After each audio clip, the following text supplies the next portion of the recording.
Mais pour revenir donc à Montembeault, non, c'est au tour de Primo. C'est au tour de Primo, là. Martin, regarde, Martin, on te l'a montré l'horaire, c'est au tour de Primo. Ça démontre que le Canadien, encore une fois, ne sont pas dans l'industrie de remporter des matchs. Exactement, c'est ça. Ça dépend comment tu définis le succès, Alexandre. Et en ce moment, le succès n'est pas défini par la colonne des victoires, vraisemblablement. Vraiment pas. Parce que le Canadien joue pour 500, puis Montembeault est 6-3-1, lui, donc à amasser. Lui, il joue pas pour 500. Non, amassé 13 points sur une possibilité de 20. Il a joué 11 matchs, mais 10 départs, si on prend juste les 10 départs. Là. Donc ça, on est plus dans le 670, 680, alors directement là. Mais c'est vrai qu'il a eu droit à des adversaires un peu plus faibles depuis le début de la saison. C'est Simon Olivier qui l'a fait à la presse, puis c'était quand même... la démonstration était pertinente, effectivement. Sauf que, clairement, quand Montembeault est devant le filet, le Canadien se donne une meilleure chance. Puis oui, des adversaires plus... Il n'a pas battu les Bruins, Montembeault? Ça se peut qu'il ait battu les Bruins. Mais disons, on prend Anaheim. Oui, sur papier, c'est un adversaire plus faible, mais des fois, le Canadien joue très, très mal contre ces équipes-là. Puis contre Anaheim, il a fallu qu'il soit miraculeux en troisième période particulièrement pour que le Canadien gagne, même si cette équipe-là est plus faible. Donc, des fois, il faut relativiser aussi. Là. Vraiment, c'est pas la même équipe avec Samuel Montembeault devant le filet. Moi, je me demande, même s'il n'est pas rendu à un certain point dans cette équipe-là, Montembeault, où il n'y a pas les intangibles qui jouent en sa faveur, dans le sens où... Que les gars sont plus en confiance. Exactement. Quand il est dans le filet, tout le monde dit « OK, c'est Sam qui est devant le filet aujourd'hui.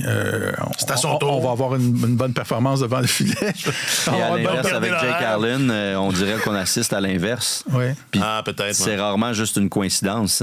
C'est Jake, depuis longtemps, il donne son mauvais but par match. Puis bon, c'est plus compliqué. Il y avait eu un excellent mois d'octobre. S'il veut donner ses 3 buts, il faut qu'il commence à un moment donné.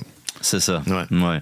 Mais bref, ça devrait se résorber, ou plutôt se régler ce dossier-là. Là. Ben, on dit ça depuis.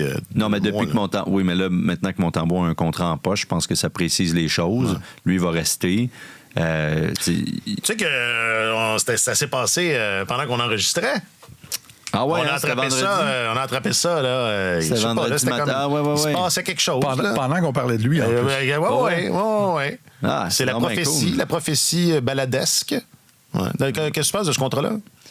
Je pense que c'est un très bon contrat pour le Canadien. Oui. Puis, ça demeure que Samuel Montembeault n'a pas démontré à long terme qu'il était en mesure de faire le travail sur une base régulière, puis en se taillant la part du lion là, des matchs de son équipe. Il n'a pas eu l'occasion de le démontrer, mais sa courbe est clairement ascendante depuis son arrivée avec le Canadien. Moi, je trouve qu'il est en constante progression. Il joue toujours avec de plus en plus d'assurance.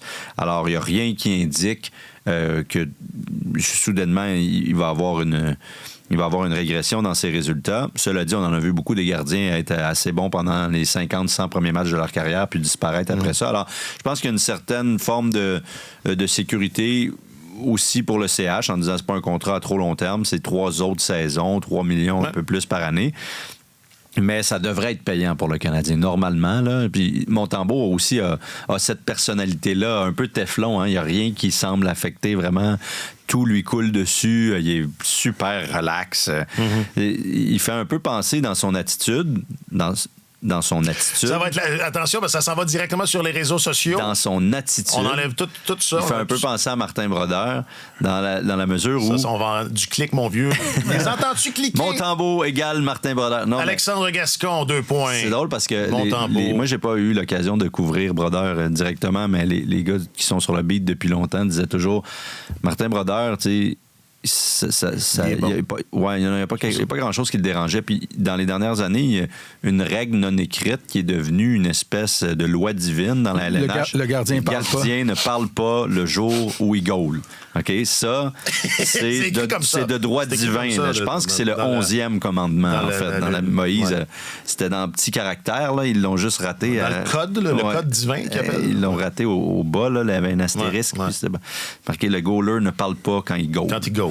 Et Martin Brodeur, lui, apparemment que ça ne lui faisait absolument rien.